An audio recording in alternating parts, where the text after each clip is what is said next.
Bir жылдан бери бир малага келе албай, эки рет тарап кайра шайланган Ташкөмүр шаардык кеңеши 7 март күнү калаага мэр шайлашат. Анда КСДП менен Мекеним Кыргызстан фракцияларынан эки талапкер тандалган. Бирок КСДПдагылар Мекеним Кыргызстандын талапкери Рахматилла Асаналиевди салык кызматын башкарган учурда кызмат абалынан кыянаттык менен пайдаланып, 1,5 миллиондон ашуун сумманы кымырып алгандыкта айыптоодо.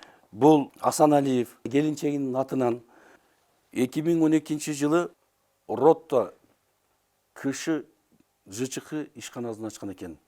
Салыктарды ошо төккөн эмес. Ошол күндөн ушул күнгө чейин. Рахман деген бул кызматтык кыянат деп ойлойм мен. Ошол салык инспекциянын жетекчиси болуп турганда областной юстицияга кат бериптир. Что Ротто фирмасы Осо Ротто эч кандай карызы жок деген справка берип жүргөн, бескомиссионный.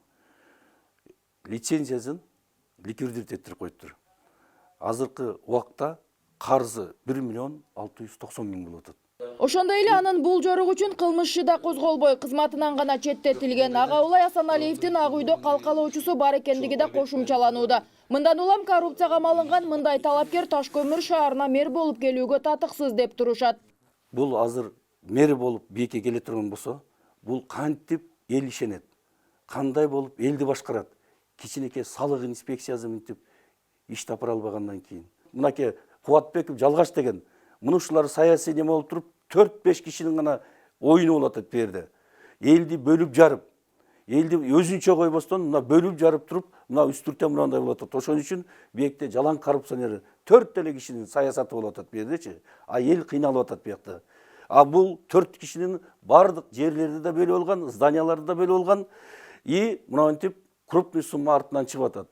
Кызмат абалынан кыянаттык менен пайдалангандыкта айыпталып жаткан Рахматилла Асаналиев эч бир телефон чалууларыбызга жооп берген жок. Ал эми Мекеним Кыргызстан фракциясынын лидери бул айыптоолорду жокко чыгарууда. Алар талапкерди буга чейинки ишмердүүлүгүндө ийгиликтерди жараткандыктан аталган фракция бир добуштан Асаналиевди тандашкан. Бул каралоо экенин айтып, анда кимдир бирөөнүн кызыкчылыгы турат деген ойдо. Эми азыр бирин-бири көрө албай эле бирдеме болушуп атпайбы? Бирине бири каршы туруп, может ошо каршы турган көрө албастыктардын натыйжасы болуш керек. Биздин 10 депутат тең баары бир добуштан колдодук. Ташкөмүр шаардык кеңешинин депутаттары буга чейин да мэр шайлоого 2 рет чогула алышкан эмес. 3-чү рет 31 мандаттуу кеңеш 5 фракциядан куралган. Ал эми соттолбогон талапкерди БШК каттоого алат. Ошол чечими болуш керек, фракциянын чечими. Андан кийин ал жана стажы туура келиши, мамлекеттик кызматта, муниципалдык кызматта 3 жылдан кем эмес. А башка мекемелерде эгерде жетектөөчү кызматта иштей турган болсо 5 жылдан кем эмес. Андан кийинкиси булардын соттолбогон тууралуу справкасы берилиш керек.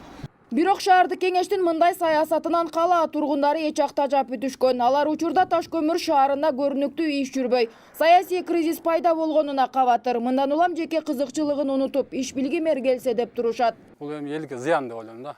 Эч кандай элге ушул бийликтер эл үчүн иштеп атат, эч кимси. Эл үчүн иштеген адам келсе жакшы болот болчу.